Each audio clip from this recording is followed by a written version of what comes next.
We know that engagement with social media and our cell phones releases a chemical called dopamine. That's why when you get a text, it feels good, right?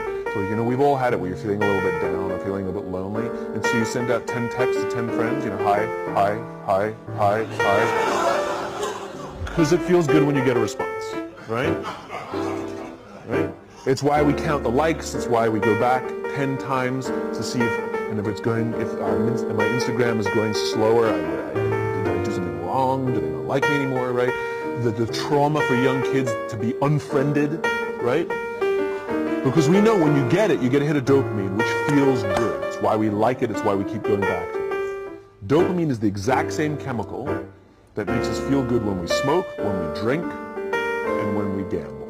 In other words, it's highly, highly addictive, right? We have age restrictions on smoking, gambling, and alcohol, and we have no age restrictions on social media and cell phones. That's basically what's happening, right?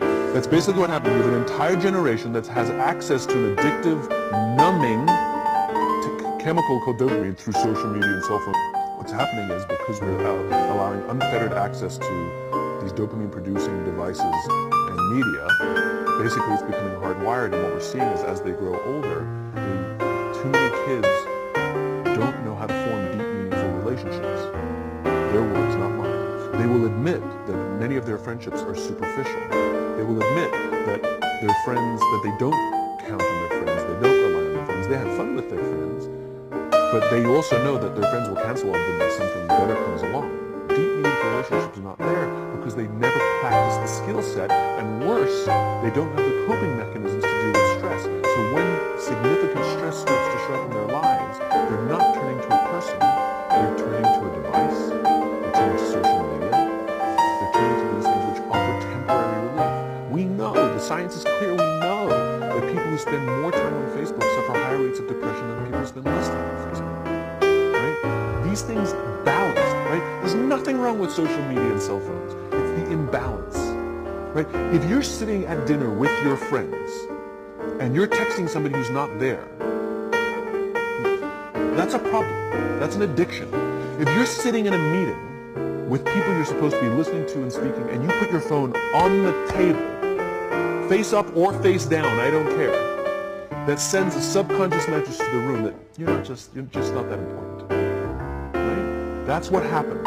And the fact that you cannot put it away is because you are addicted. And like all addiction, in time it'll destroy relationships, it'll cost time, and it'll cost money, and it'll make your life worse. Right? And so it's like an alcoholic. The reason you take the alcohol out of the house is because we cannot trust our willpower. We're just not strong enough. But when you remove the temptation, it actually makes it a lot easier. But if you don't have the phone, you just kind of enjoy the world. There should be no cell phones in conference rooms. None. Zero. And I don't mean the kind of like sitting outside waiting to text. I mean like when you're sitting and waiting for a meeting to start, this is what we all do. We all sit here and wait for the meeting to start. Meeting starting? Okay. And we start the meeting. No. That's not how relationships are formed. Remember we talked about it's the little things? Relationships are formed this way. We're waiting for a meeting to start and we go, how's your dad? I heard he was in the hospital. Oh, he's really good. Thanks for asking. He's actually at home now. Oh, I'm really glad. It was really amazing. I know, it was really scary for a while. That's how you form relationships. And so what this young generation needs to learn is patience. That some things that really, really matter, like love, or job fulfillment, joy, love of life, self-confidence, a skill set, any of these things, all of these things take time. Sometimes you can expedite pieces of it, but the overall journey is arduous and long and difficult. And if you don't ask for help and learn that skill set, you will fall off the mountain, or you will, the worst case scenario, and we're already seeing it, the worst case scenario is we're seeing an increase in suicide rates, we're seeing an increase in this generation, we're seeing an increase in accidental deaths due to drug overdoses, we're seeing more and more kids drop out of school or take leaves of absence due to depression. Unheard of. This is really bad. The best case scenario Those are all bad cases, right?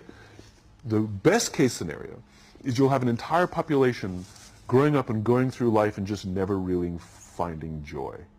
They'll never really find deep fulfillment in work or in life. They'll just waft through life and it'll be just, it's fine. We now have a responsibility to make up the shortfall and to help this amazing, idealistic, fantastic generation build their confidence, learn patience, learn the social skills, find a better balance between life and technology. Because, quite frankly, it's the right thing to do.